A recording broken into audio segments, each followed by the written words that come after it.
But let's talk a little bit about what hasn't changed, which is most everything else. You have the same Retina display and 2560 by 1600 resolution with a 16 by 10 aspect ratio that I know a lot of you love, and it's got good color gamut. It's one of the selling points versus the MacBook Air. It's wider color gamut. It's a lovely display. Same as the last generation model.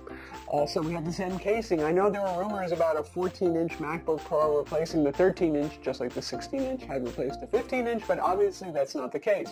Rumors of mini LED displays, well, not yet. Maybe next year. Who knows what's going on, or if that was just pie in the sky dreaming. We don't know about that. You've got Wi-Fi 5 on board with Bluetooth 5 and a 720p FaceTime HD camera, same as last generation. So we're not for the whole butterfly keyboard canoodle that people were avoiding or thinking about. Up weight is, as it ever was, 3.1 pounds, which is 1.4 kilograms.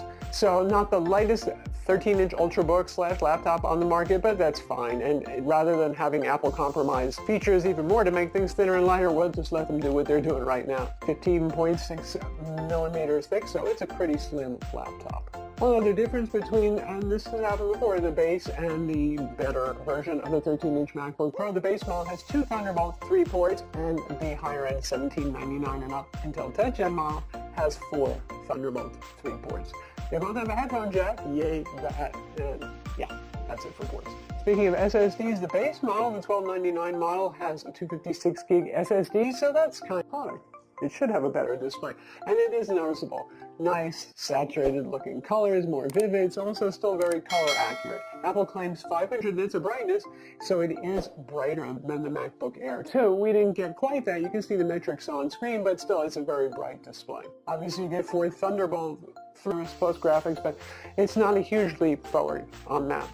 It does have 2 fans inside to control heat. So what I'm going to talk about, because this is really pretty much a known quantity laptop other than, well, the change to the keyboard, which is a good thing. And yes, I like 3 ports, so that's a lot of connectivity going on there versus the MacBook Air as well.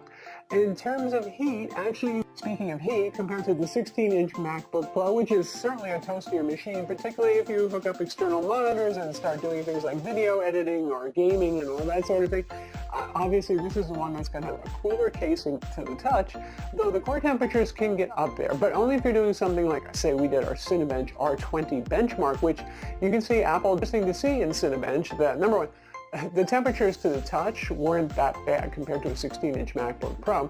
And also, running through several concurrent, just keep running the test over and over again to see how much heat makes the performance drop.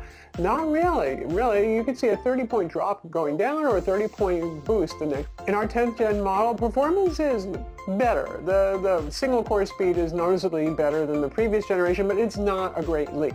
Again, were it not for the butterfly keyboard, I don't think anybody would be upgrading from the last gen charger. Apple's typical kind of white, shiny, square design, pretty portable.